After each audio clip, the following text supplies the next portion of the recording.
Well, hi there. Warm welcome. You're watching Times Now, and I'm Meghnar Deka.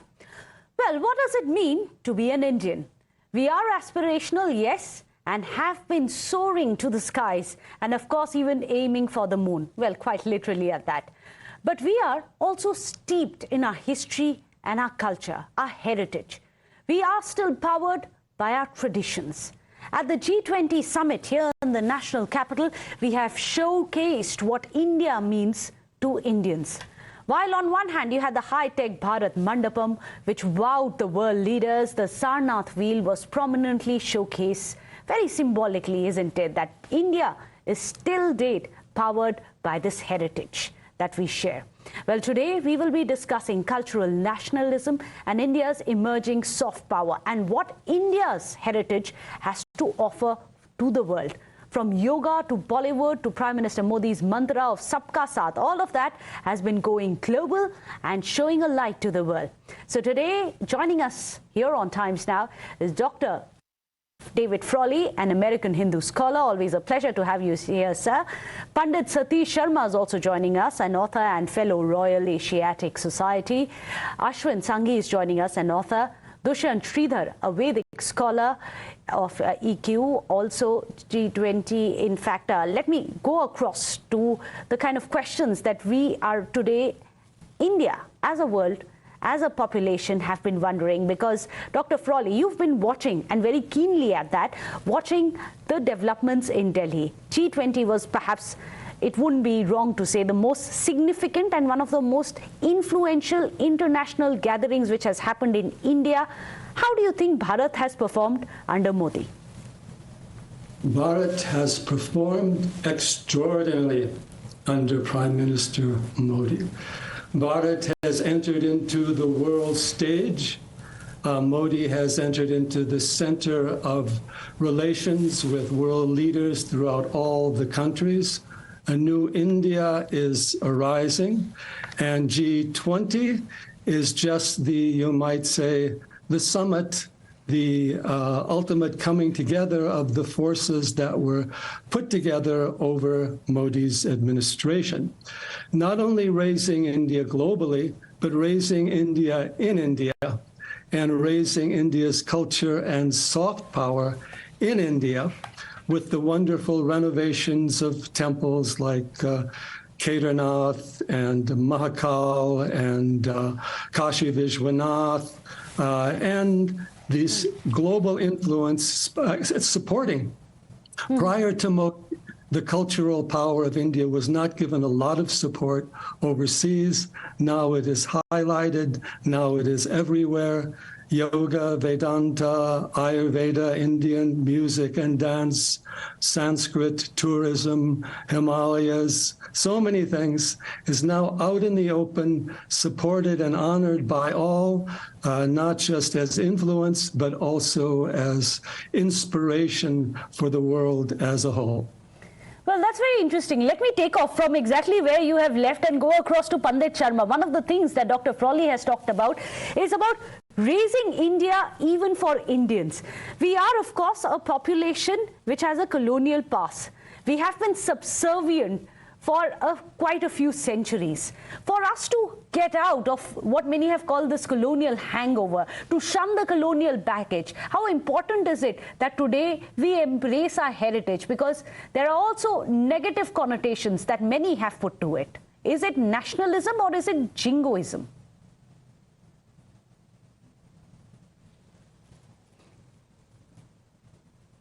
Dr. Frawled and Jai Shri Ram to everyone. I would summarize a response to your question as follows. We have seen the West, shall we say, being very generous with rhetoric, such as globalization, human rights, and everything else, but the reality has fallen dramatically short.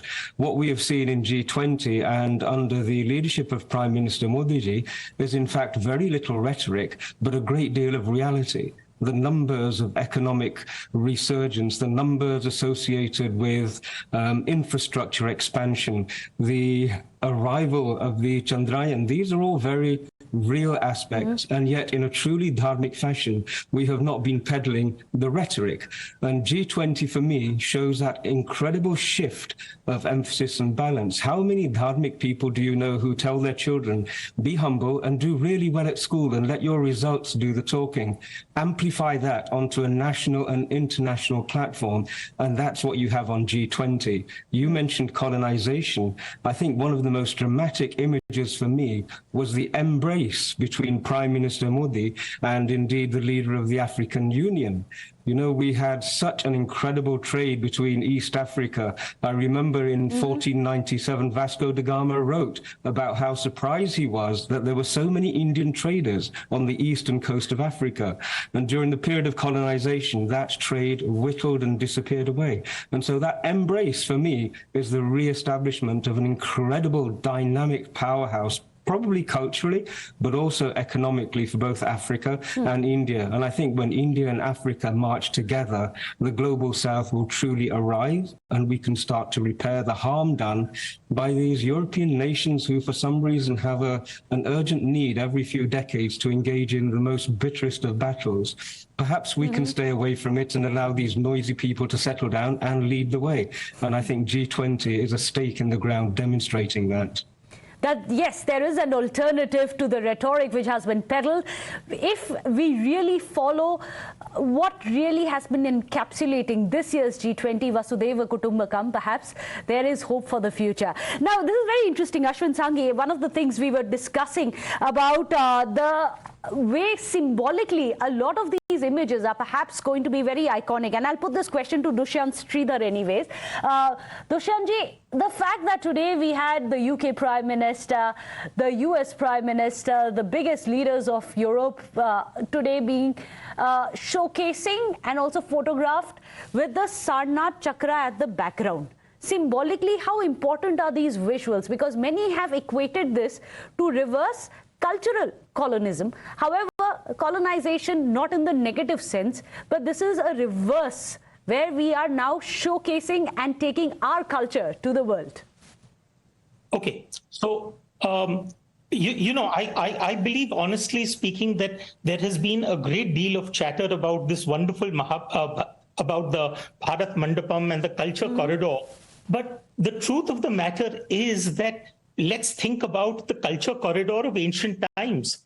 I mean, if we simply travel westwards from India, you reach a place called Kandahar that draws its name from a region which was known as Gandhar, from where we get Mahabharat's Gandhari. Or we travel even further westwards into Iran, and the very name of the country is drawn from Aryanem Vaja, which means the land of the Aryans. Travel further into Syria and Turkey, and you'll come across references to the ancient kingdoms of the Hittites and the Mitanni that struck a peace treaty invoking the names of Indra and Varuna in 1380 BC. In Rome, the ancient Romans worshipped Mitra, who was a Rigvedic god.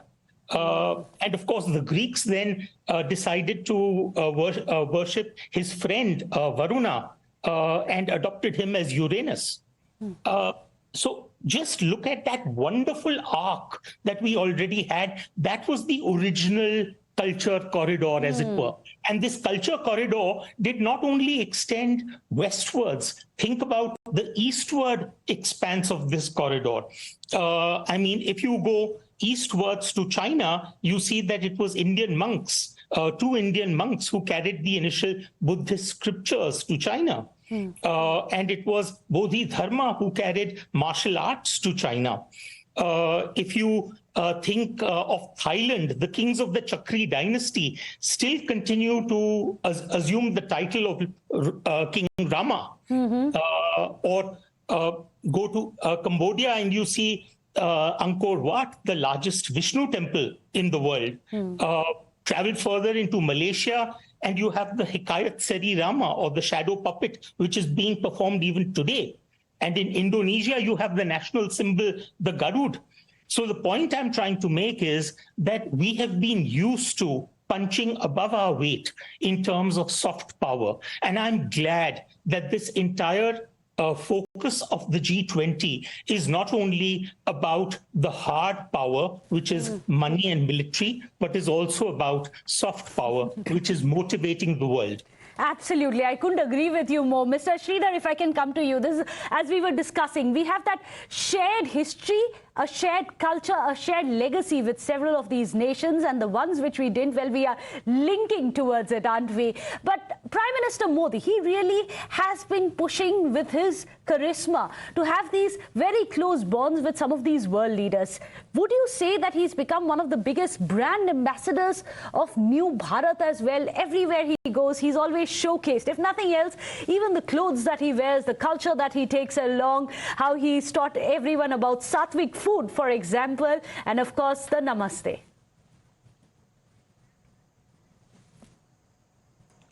Namaskaram to all my fellow panelists, and let's wish each of us for this successful G20. Now, I'm sorry, it's G21. And two things stand out for me. One, in the Ramayana, when Rama leaves Ayodhya, the Saketapuri, and then comes to Shringiberapuram, where the tribal head, Guha, stays, he tells, Guha, I now realize why my father Dasharatha put me into the forest. It seems he was not happy with 4 sons, he wanted a 5th. So you have become one of our brothers. Same thing what Rama did in the Ramayana is being exemplified today. We have seen that G20 has become 21 by including the African Union.